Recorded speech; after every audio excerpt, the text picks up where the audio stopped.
All right, welcome everyone. We will go ahead and get started since we've got a lot to cover for today's session. I just want to take a moment to thank you all so much for joining us for this What's New webinar, where we're going to be going through the highlights from this latest release in Q3 August 2025 for security operations. And I'm Sarah Wood from the Security Operations Product Management team, and I'm excited to be joined by other product managers and experts from the security product team today. We have Julian Azaret, we have Tim Boswell, and we have Manas Saran. So thanks everyone for joining. And today's webinar is a live on ServiceNow webinar. So we do run several of these throughout the year. So check out our events page in the chat to learn more and join us for future events.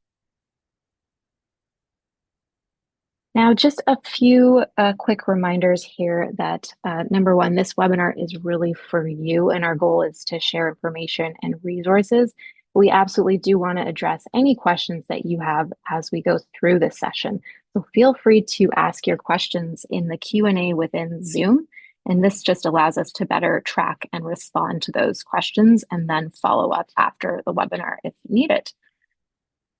Second, we are recording this webinar, so if you do want to revisit it or you want to share it with colleagues afterwards, we'll post that in the community events page for SecOps within a week or so after the webinar, along with the slides as well. And lastly here, once you leave the webinar today, you'll be prompted to fill out a quick survey. So we do love to get any feedback that you're able to provide, and really helps us understand if these sessions are useful to you and how we can improve, and ultimately help us sort of make the case for more of these types of webinars in the future. So the more feedback, the better. Now, if we do cover forward-looking topics today, our safe harbor notice does apply, so please do not make any purchasing decisions based on forward-looking statements. Now, for the agenda for today, we really do hope that at the end of the session, you'll have a better understanding of what was released for SecOps in the August release across both sides of the portfolio. So looking at both enterprise security case management as well as unified attack surface management. And we'll also be sharing some useful resources throughout. Before we dive in, I like to preface this with just a quick overview of the portfolio. We know sometimes we do get people that are newer to SecOps in these sessions. So just for everyone's benefit, I mentioned, the two areas of the product suite. So all, of course, built on the ServiceNow AI platform. On the left, we have what we often refer to as enterprise case management, and that really encompasses your security incident response, as well as the other sort of related applications that are really helping you respond to security incidents and cases. So things like major security incident management, data loss prevention, threat intelligence, as well as a threat intelligence security center. And then on the right side, we have our unified attack surface management, which is all about detecting and responding to exposures in your environment. So this can be vulnerabilities across host, application, cloud, misconfigurations, understanding your security posture based on the different tools in your environment with security posture control. And lastly, we have Now Assist capabilities. That's our Gen AI capabilities and agentic workflows across both sides of the portfolio now. So exciting stuff. We're going to get right to it. We're going to start with the enterprise case management side of things and just take a quick look first to see sort of where we've evolved from. Security incident response was launched almost 10 years ago, and clearly tons of innovation has happened since then, which really brings us to where we are today. We had the Yokohama release earlier this year, and here today for August 2025, we're going to talk about some of the highlights from what will be part of the Zurich release. Like I said, we're talking more about highlights, so you can always check out the release notes and product docs to find out about other fixes and minor enhancements that might not be talked about in this session or not in depth. So, but we'll start with a major innovation that we have in this release. And this is the integration for security incident response with CrowdStrike Falcon Next Gen SIM.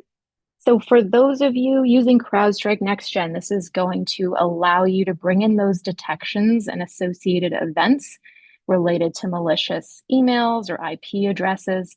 And based on correlation rules, you'll be able to create security incidents automatically and enrich them with those events.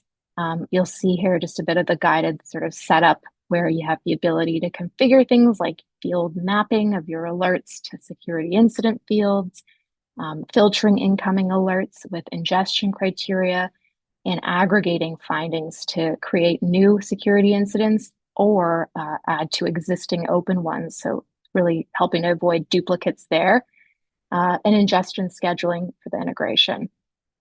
This is bi-directional, so you're able to update CrowdStrike NextGen automatically when the security incident's closed to close out that detection, and then similarly close out security incidents if the detections are closed.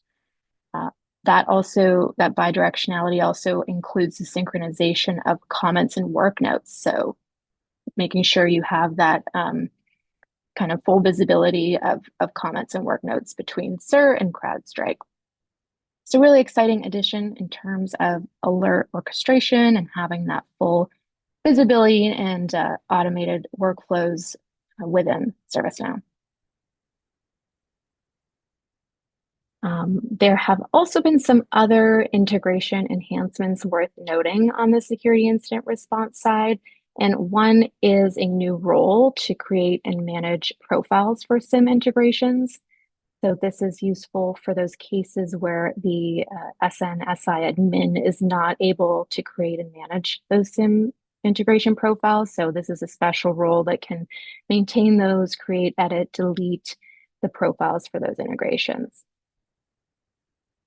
The second here is Splunk citing search integration's been improved so that the query is included in the citing search link. So it includes the link URL instead of the API port. So this will give you that more efficiency in terms of being able to quickly click into the URL and navigate to Splunk easily, helping that user experience a little bit there.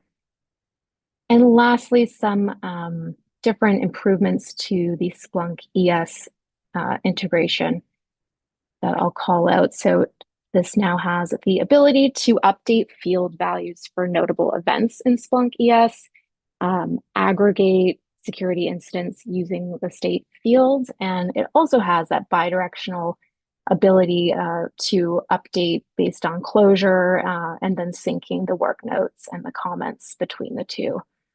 So some solid improvements there.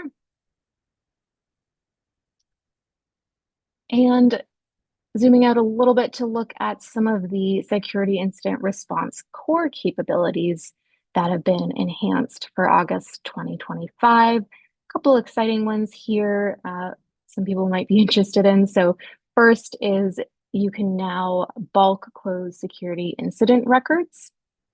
So if you're a team that has a lot of different incidents related to a common root cause, like an alert misconfiguration or duplicates, you can now close those incidents out in bulk to really reduce that time spent manually having to close them individually, and helping to reduce that alert fatigue for your teams. The second would be some of the enhancements to the shift handover functionality. Again, really all about streamlining that transition process for incident responders moving from one shift to the next. So improving the ability to capture that documentation and have a more structured approach to support really bringing forward the most pertinent information for the next incident responder. And then a few other minor enhancements as well, just one around being able to link multiple ITSM records to a security incident response record. So previously you could link one ITSM incident to a security incident. And now for those cases where you do need separate actions to be taken by more than one group of IT fulfillers, you can link more ITSM incidents. So that's a useful addition. Um, we've also added a universal search field. So when you're linking a record to a SIR, instead of just being able to filter the values in the column, you can now easily search for fields using that search field. And lastly here, adding this user presence feature for SIR in the SIR workspace. So that's, giving you that ability to see what other users are in the records. And again, just helping to really improve that collaboration, improve that user experience in security incident response. Okay. Switching gears a little bit over to Threat Intelligence Security Center. This is our threat intelligence platform for those of you less familiar with it. And one of the big highlights for this release involves the investigation canvas. There are a lot of other minor enhancements for the core capabilities in Threat Intelligence Security Center. So things like improved integration with the SIR workspace, and improvements to the ability to import observables. So you can check those out in the release notes, but we are highlighting this sort of larger innovation around the investigation canvas that's really been reimagined in this release and has a number of new capabilities that improve the user experience. So for those that aren't as familiar with the investigation canvas, it's this interactive freeform visualization tool that's really allowing the cyber threat hunters and analysts to be able to visualize threat intel data and stitch together patterns of events and timelines and relationships and help them understand the impact of threats to the business. And so I guess rather than speaking about all of these improvements, we have our product manager, Kellyanne Dania, who's going to bring some of these changes to life in a little bit of a demo. So let's get that going here.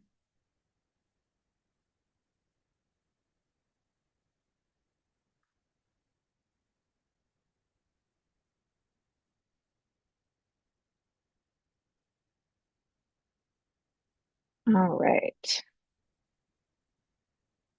Just a moment here.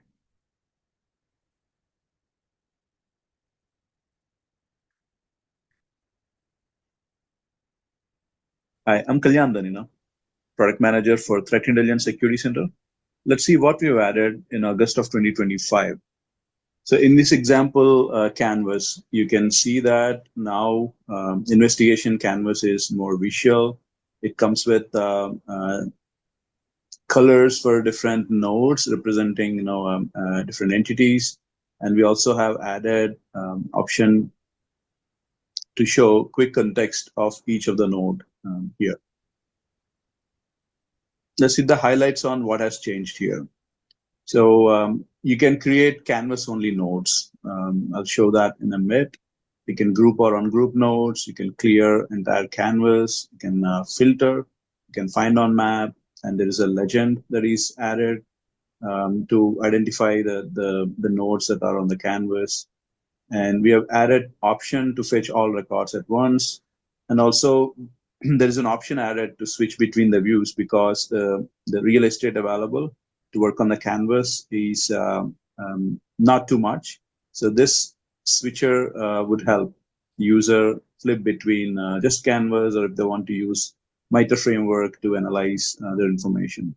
So let's see this. So the action here is a new node that would let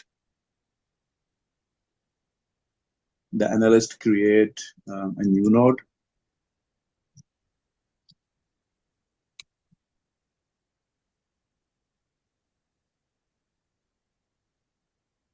And this new node is represented with a dot at the top.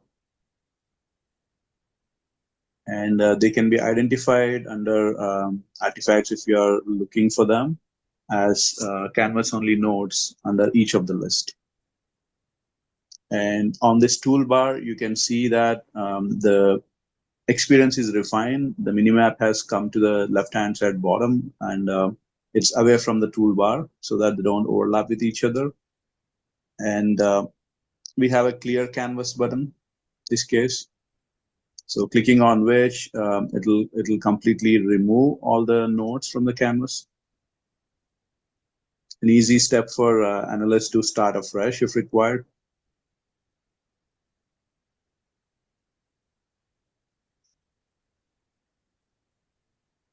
And apart from that, we have added find on the map. So it'll look for exactly the string matches and highlight on the map. We've added filter options.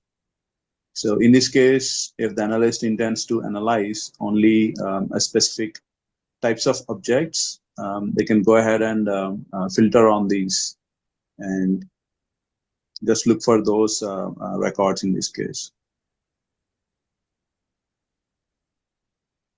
And we have added a legend that will indicate what are the nodes and what is the representation. Until the analyst gets used to these notations and representation, this legend is very helpful for them. And you can see that there is a switcher at the bottom of the canvas. So the first one is to display canvas only. The next one is both of them, the default view. And the last one is just to display the MITRE-DAC framework. So if I click on the first one, you can see that MITRE-DAC framework is navigated away, and see both, or just look at MITRE-DAC framework. So very helpful when we are when the analyst is trying to optimize the space and still do comprehensive analysis using this component. And let's see what has changed in the MITRE-DAC framework now. So on the MITRE-DAC framework side, we have introduced filters using which specific actor TTPs or malware specific TTPs. So this can be filtered so that it provides a layer of TTPs upon which the canvas data can be overlaid and seen if there is any overlap between certain adversary TTPs that are being tracked versus the investigation that the analyst is performing. And there is option to save these filters and manage them. You can rename, update the criteria, or delete these save filters. Very useful when you have a set criteria that will remain the same all the time.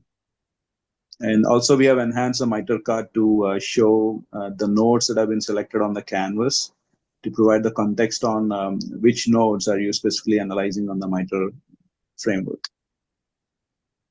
So let's see that. In this case, if I go ahead and select a particular node, you can see that this node is added as a pill onto MITRE-DAC canvas, MITRE-DAC framework card. And when I pop it out for more space and further analysis on MITRE-DAC framework, that is still carried over. And you can see that it's highlighted in this. Talking about the filter option that was added in MITRE-DAC, you can see now there is an option to look for specific TTPs and create saved filters. So I created a saved filter as an example, looking for this adversary group. When I go ahead and apply, the TTPs are filtered automatically, and the node selected would be overlaid on top of these filtered TTPs. Very useful when the analyst is trying to match against certain active TTPs or based on additional criteria like your specific malware, what tools, any technique priorities that are relevant to the organization. Talking about the last change in this quarter is the ability to create a new case from Canvas and a new canvas from case. So right from here, this is the investigation canvas that the analyst got started with. And analyst can go ahead and link it to any of the existing cases, or they can also click on create a new case. which will give them the option to create a new case and go ahead and link it. And talking about the other way around, if we go to any of the cases,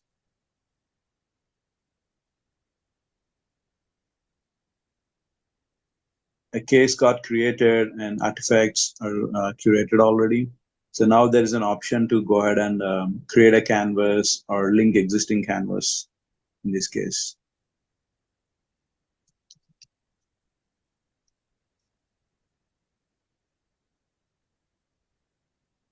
So the canvas got created and it brought in the artifacts from the case already.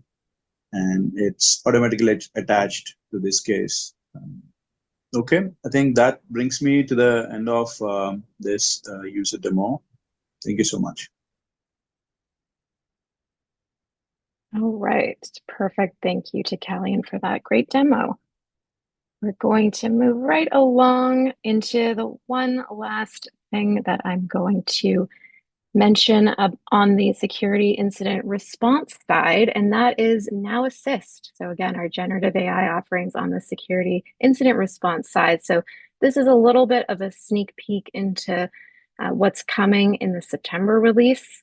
We will have another agentic workflow for security incident response, which is exciting. And this is going to be the SIR shift handover agent. And so we talked a little bit about shift handover earlier. This agent is really all about streamlining and really boosting your ability to transition shifts and transition that information between security analysts more efficiently and more effectively. So it's essentially helping you bring that next analyst up to speed more easily on everything that's going on with the security incident and propose recommended actions so that they can really hit the ground running when they start their work for the day. So really exciting. We'll have more to share on that next month. So do stay tuned in the community for those updates.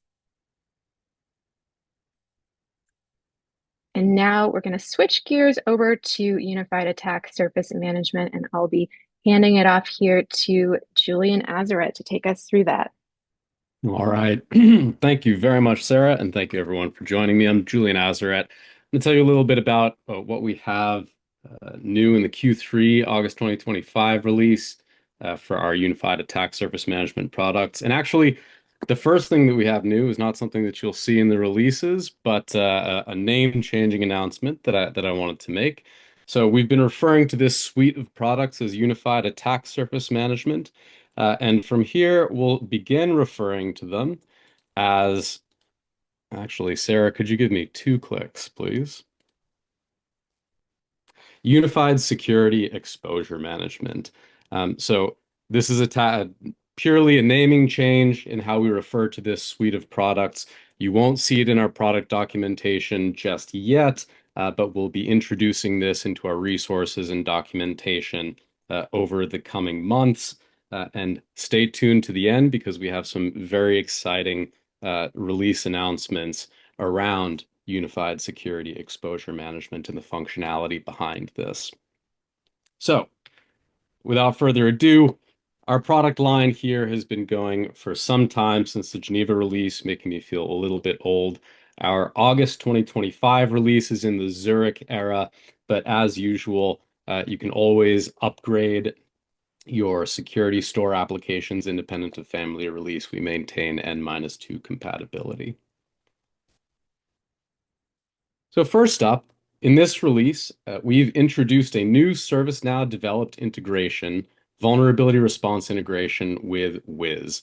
This integrates with Wiz VM and serverless vulnerabilities, imports those to host infrastructure vulnerable items, integrates with Wiz issues and toxic combinations, pulling those into configuration compliance test results, and pulls container image vulnerabilities into ServiceNow container vulnerability response. So this allows you to integrate with all 3 of these Wiz APIs in one integration, pull findings into ServiceNow, and drive remediation processes through infrastructure vulnerability, configuration compliance, and container vulnerability response. So you can manage remediation and change management all within ServiceNow. Now, this integration is coming by popular demand. And Sarah, if you could give me a click, the control of slides doesn't seem to be working at the moment, so I may need to have you drive from here on. Um, this integration comes from a popular demand from our customers, and we're working together with Wiz to transition customers from the former Wiz developed integrations to this ServiceNow developed integration. This integration replaces three formerly Wiz developed integrations: the Wiz integration for security operations, Wiz integration for configuration compliance, and Wiz integration for container vulnerability response.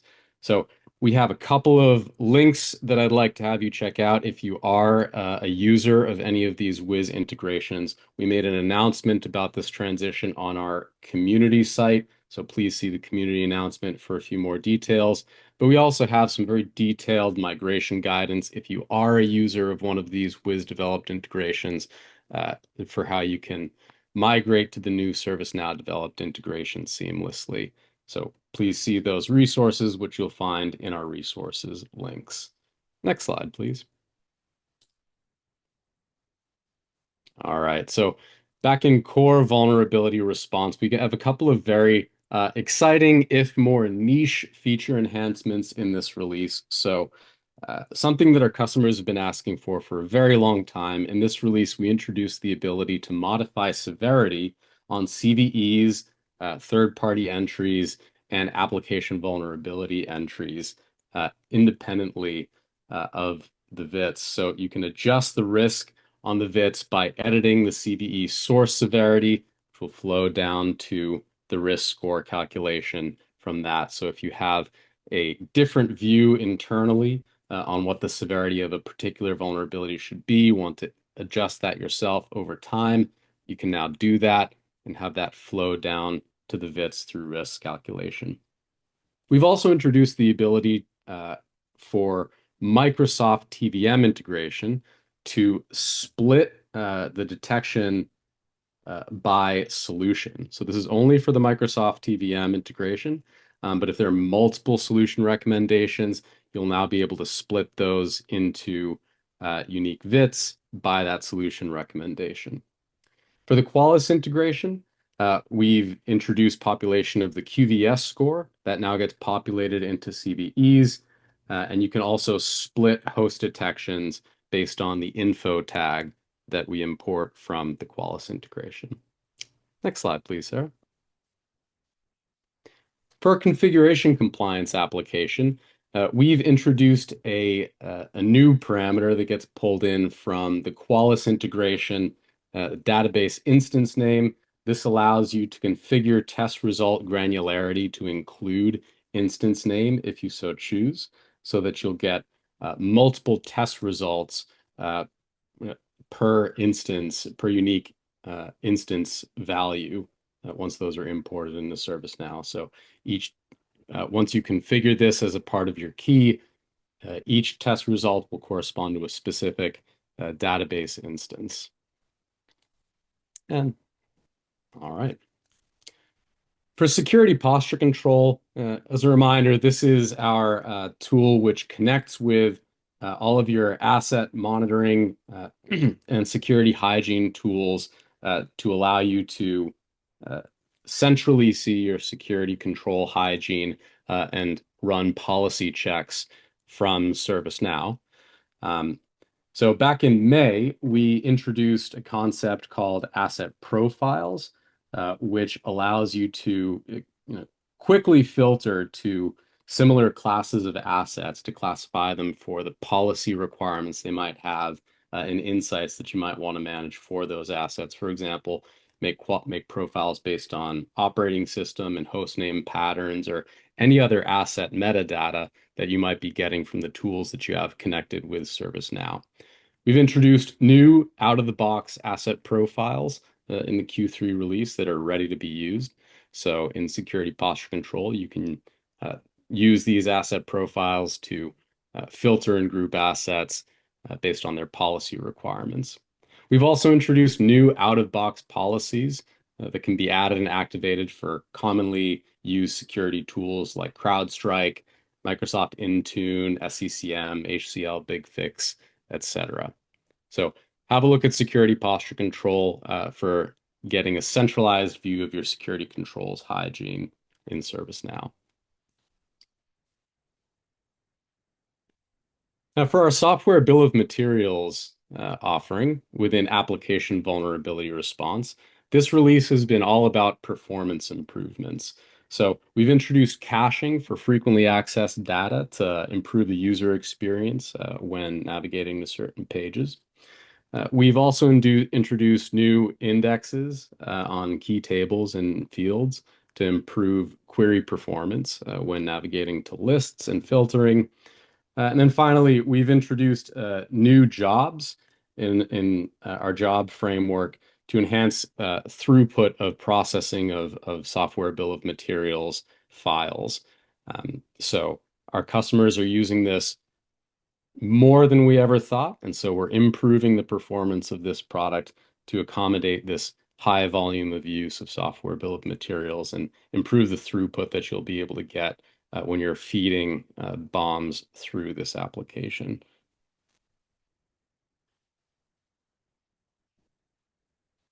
Now, this is the announcement that I'm very excited about. So what we've just covered is all of our Q3 store releases, which you can get in the ServiceNow store right now. The next two items I'll be talking about are actually Innovation Labs releases. So these are still in beta, but something that you can get by going to the ServiceNow store, hitting that Explore menu, and clicking on Innovation Labs. On August 14th, so just about 1 week from now, we'll be introducing an update to our vulnerability response application in Innovation Labs, which we're calling Unified Security Exposure Management. This is our first step into introducing an additional architecture that will unify the way you interact with all types of findings within ServiceNow across host vulnerabilities, cloud, application, configuration compliance, and containers.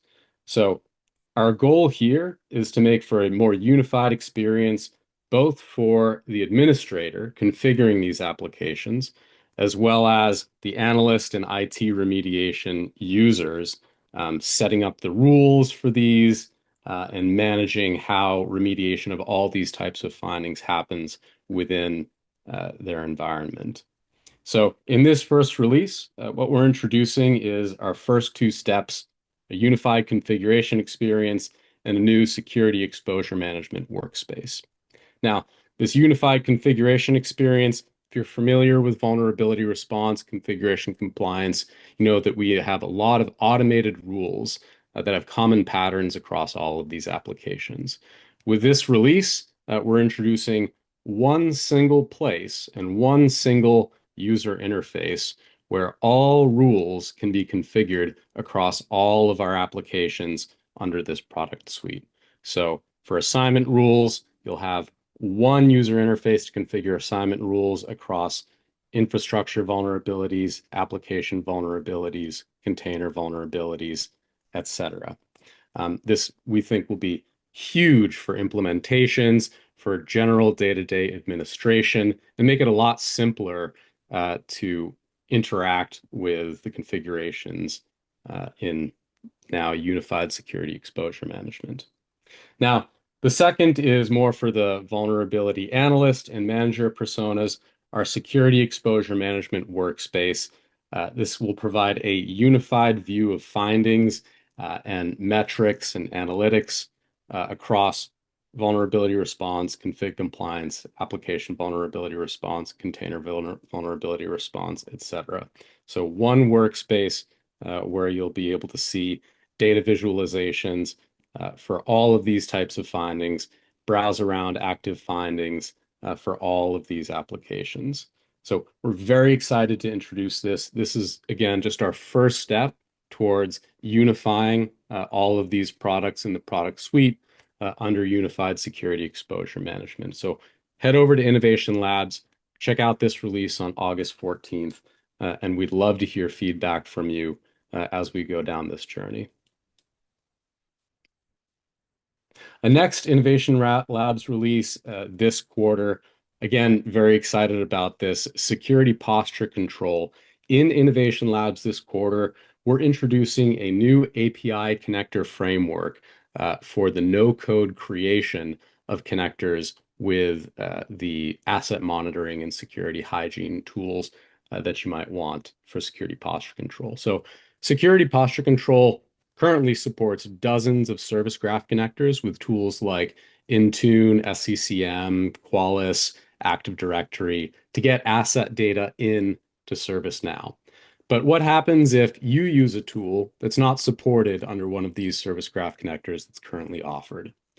This no-code API connector framework will make it very easy to create a connector for a tool that's not currently supported.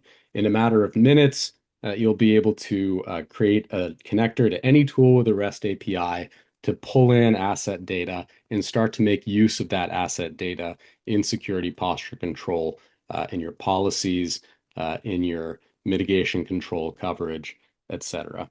Very excited to have you start using this. Again, head over to Innovation Labs. If you're using security posture control, check out this beta release. We'd love to hear what you think of it. All right. And aside from what we've discussed thus far, which is all available in the August release, analysis for vulnerability response will be releasing on September 10th. And in this newest version, we have two new agentic workflows that I'm very excited about.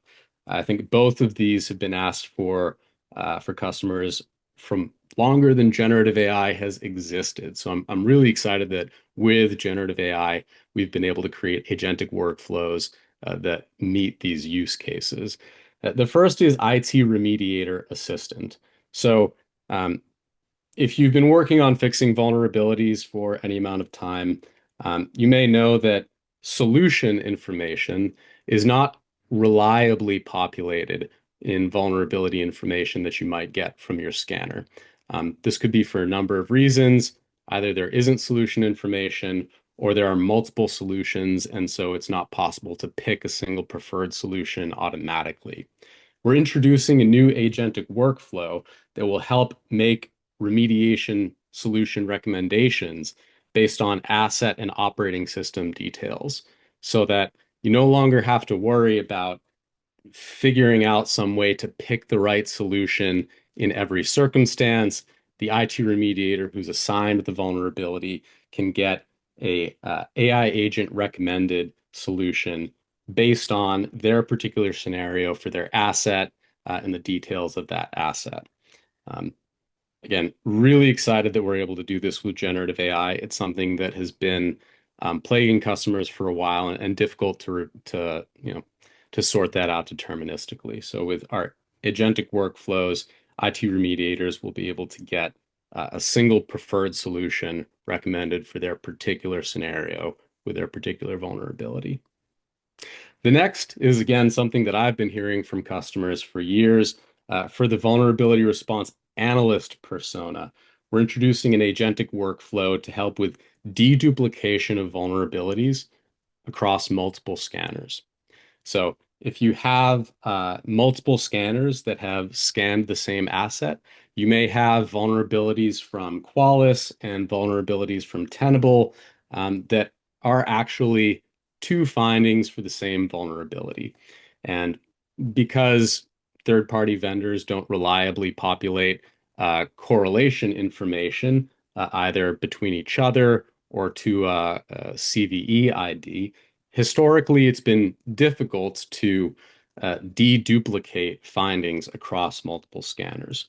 So in the September release, we're introducing an agentic workflow that will help to identify when multiple vulnerable items might be a duplicate and consolidate those duplicate vulnerable items across multiple scanners so that you can reduce the noise and reduce the number of items that you're assigning to your IT remediator personas. Again, this is something that has historically been difficult to conceive of doing deterministically, and I'm really excited that with generative AI, we're able to introduce an agentic workflow that can actually achieve this for our customers. So that's what we have coming up in the unified security exposure management world of products. Thank you very much. If you have any questions, please put them in the Q&A, and I think we'll be able to take a few questions in just a couple of minutes. Sarah, back to you. Yeah. Awesome. Thank you so much, Julian. That was super informative. We'll finish up with some resources and information on future events, as well as that Q&A period that Julian mentioned. So first off, we've referenced the resource library in other sessions. I don't know if we talked about it today, but this is a relatively new resource that's out in the SecOps community that we would encourage you to check out and bookmark. It's really meant to be a user-friendly, self-serve place where you can go and find what we think are the most pertinent resources based on product area and based on general topics for security operations users. So check it out. We will post, what's new content there as well. So it's all curated for you. And yeah, take a look. We also have a number of other resources that people may or may not be familiar with. We will share this slide, the entire slide deck here, so that you have these links readily available. But I do like to mention them. Particularly, we have ServiceNow University with a ton of free on-demand courses. Of course, Now Create, product docs, so many things. So definitely check them out and share them with your team. We have monthly office hours that you can join, and that's an open forum to ask all of your questions. We have monthly getting started webinars, so we'd love to see you there. Again, thank you to our panelists. Thank you to everybody for joining and taking part in this session. We appreciate you and have a wonderful day.